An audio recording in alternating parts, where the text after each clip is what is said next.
போதாது. சின்ன எறும்பு இவ்வளவு பெரிய மனிதனை கடிக்கிறது.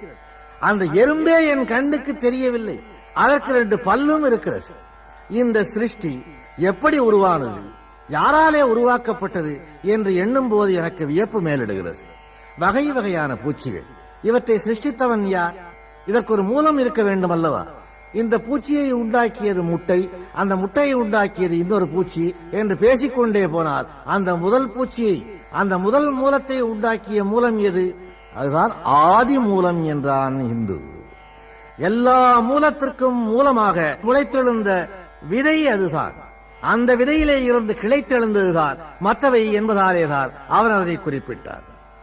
இப்படி எல்லாமே ஆண்டவனுடைய இயக்கம்தான் என்று நம்புகிற இந்து விஞ்ஞானத்தை மறுத்தானா வெறுத்தானா?